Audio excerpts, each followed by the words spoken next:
Ils sont 100 000, archers innombrables, cavaliers rapides comme le vent, lanciers légers venus d'un empire sans frontières.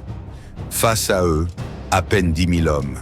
Mais ces hommes portent le bronze, casques étincelants, cuirasses lourdes, boucliers massifs, lances capables de transpercer tout obstacle. Le soleil se lève, les flèches obscurcissent le ciel, le sol tremble sous les pas. Tout semble perdu, et pourtant dans ce face-à-face impossible, un petit peuple choisit de défier la fatalité. Ce jour-là, le monde assiste à l'improbable, l'orage de l'Est brisé par la muraille vivante de l'Occident. En l'an 490 avant notre ère, la plaine de Marathon devient le théâtre d'une confrontation qui décidera du destin de la Grèce et peut-être de l'Europe entière. Deux puissances, séparées par des mers et des cultures, se préparent à s'affronter. D'un côté, l'Empire perse, immense et redouté, dirigé par le roi Darius Ier. De l'autre, les cités grecques, fragiles mais fières, menées par Athènes et son allié Platée. Pourquoi cette guerre? Quelques années plus tôt, les cités ioniennes d'Asie mineure, parlant grec mais soumises à la domination perse, s'étaient soulevées. Athènes et Érétrie avaient osé envoyer des navires et des soldats pour soutenir cette rébellion. Le feu fut écrasé par les Perses, mais Darius n'oublia jamais l'affront.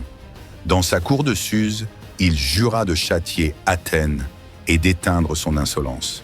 La campagne de Marathon est la première étape de ce projet de vengeance. Les forces en présence semblent inégales.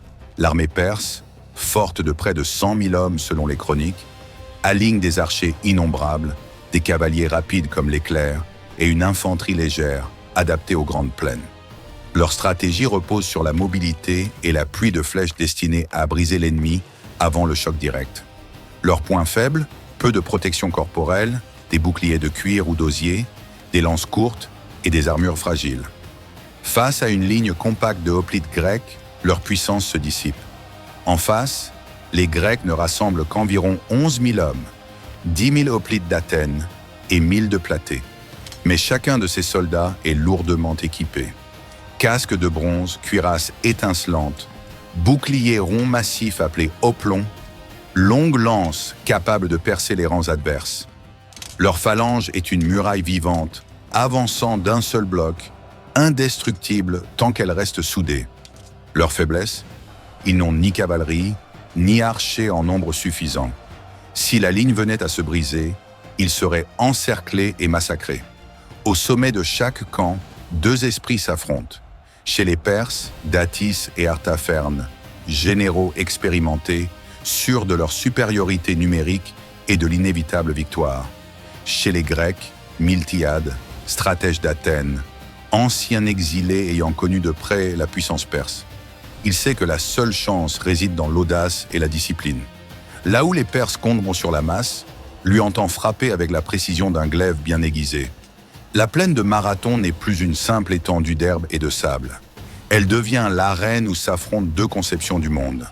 L'Empire de l'Orient, vaste comme l'horizon, et la cité de l'Occident, petite mais fière, qui refuse de plier.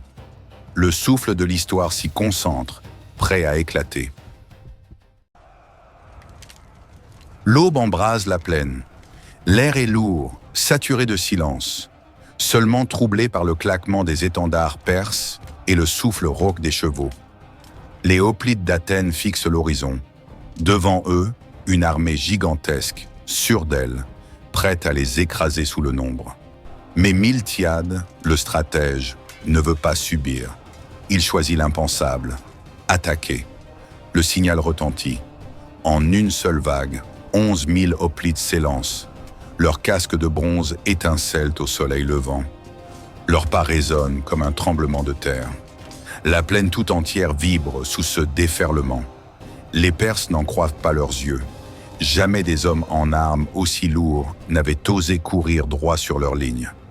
Alors le ciel s'assombrit. Des milliers de flèches sifflent, tombant comme une pluie noire. Mais les boucliers ronds, massifs, dressés comme une muraille, encaissent. Les hoplites serrent les rangs, se couvrent mutuellement, avancent toujours. Puis c'est l'impact. Le fracas est titanesque. Les lances grecques s'abattent, transpercent les côtes fragiles, brisent les boucliers de roseaux. Les corps ploient, les rangs perses vacillent. Au centre pourtant, la pression est terrible. Les Perses avancent comme une marée, forçant les hoplites à reculer pas à pas. Les cris, les flèches, la fumée des torches forment un chaos étouffant. Mais Miltiade a prévu cette faiblesse. Sur les ailes, il a renforcé ses lignes. Là, les hoplites repoussent l'ennemi, percent, puis se rabattent sur les flancs perses. Le piège se referme comme les mâchoires d'un loup. La bataille devient une boucherie. Les Perses se débattent, écrasés entre les rangs grecs. Les lances s'enfoncent, les épées tranchent, les cris d'agonie se perdent dans le tumulte. Puis vient la panique. Les soldats de Datis se rushent vers les navires. Le sol tremble sous cette fuite désespérée. Mais les hoplites poursuivent, leurs pas martelant la terre comme le tonnerre. Les cavaliers perses tentent de couvrir la retraite. Mais dans la confusion, ils s'entrechoquent, se renversent, piétinant leurs propres hommes. Beaucoup tombent sous les coups précis des Grecs. Alors c'est la mer qui devient le dernier refuge. Des centaines d'hommes, couverts de sang et de sueur, se jettent à l'eau. On voit des mains désespérées agripper les cordages des trirèmes, des corps flottés, des soldats s'enfoncer dans l'écume rouge. La plaine de Marathon se change en un théâtre d'apocalypse. Le sable est noirci de sang, le vent transporte des râles étouffés, et le soleil, implacable, éclaire la défaite d'un empire. Pour les Grecs, chaque pas, chaque coup porté n'est plus seulement un geste de guerre. C'est un cri de liberté, une promesse gravée dans le fer et dans la chair. Athènes ne pliera pas. La bataille atteint son paroxysme. Les Perses, acculés, luttent dans un désordre total. Les rangs, autrefois ordonnés, se brisent sous la pression de la phalange grecque. Les hoplites avancent inexorablement, muraille vivante qui écrase tout sur son passage. Les cris résonnent comme un tonnerre continu. Hurlements de rage, appels à l'aide, râles d'agonie. Les archers perses, dispersés, n'ont plus le temps de tendre leurs arcs. Les cavaliers, empêtrés dans la mêlée, ne peuvent charger. Tout leur art de la mobilité est anéanti. Là où d'ordinaire, la pluie de flèches et la vitesse des chevaux décidèrent des combats, il n'y a plus que le corps à corps brutal où l'acier grec domine. Alors la panique devient irrésistible. Les soldats de Datis reculent encore, jusqu'à se jeter dans une fuite désespérée vers la mer. Les hoplites, haletants, couverts de sang et de poussière, poursuivent sans relâche. Leur souffle se mêle au vacarme du combat. Leurs pas martèlent la plaine comme un tambour de mort. Au rivage, la scène est apocalyptique. Des milliers d'hommes s'entassent, tentant de monter sur les navires. Les trirèmes ploient sous la charge. Certains soldats, désespérés, plongent dans l'eau, nageant à l'aveugle vers la liberté. Mais les lances grecques les rattrapent, frappant dans l'écume.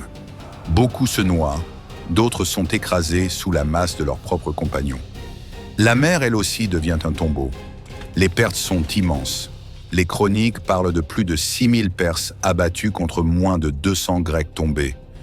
Un contraste effrayant, presque irréel.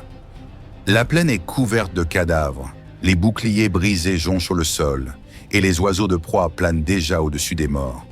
Mais au milieu de cette horreur, une vérité éclate. Athènes a vaincu.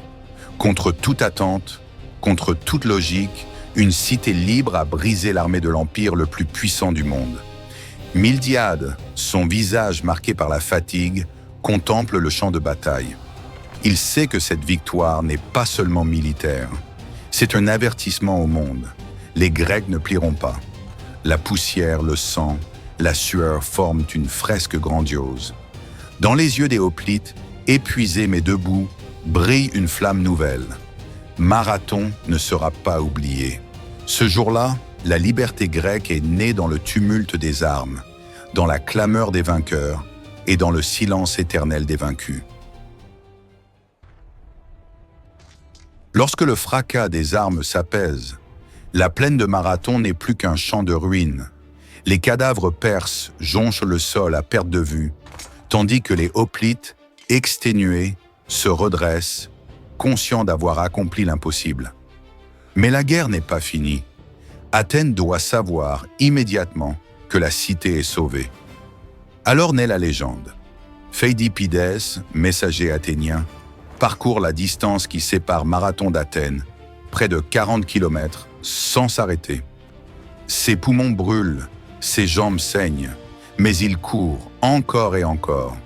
Quand enfin il atteint l'agora, il s'effondre, le souffle brisé, et ne dit qu'un mot. « Nous avons vaincu !» avant de rendre l'âme. Son sacrifice devient le symbole de la victoire. Des siècles plus tard, son exploit donnera naissance à la course du marathon, épreuve universelle de l'endurance et du courage. Mais au-delà du mythe, les conséquences sont immenses. Pour la première fois, l'empire perse est stoppé. Un empire vaste, qui s'étend des rives de l'Indus aux côtes de l'Égée, a vu son armée mise en déroute par une poignée de citoyens libres. Le choc résonne jusqu'aux confins du monde connu. Les Perses ne sont pas invincibles. À Athènes, la victoire nourrit une confiance nouvelle. Les citoyens comprennent que leur liberté vaut plus que la vie. La démocratie naissante, fragile, se renforce. Marathon devient un cri de ralliement, une promesse de résistance contre toute tyrannie. Chaque enfant d'Athènes apprend que ses pères ont tenu tête à l'Orient tout-puissant. Et l'histoire n'oubliera pas.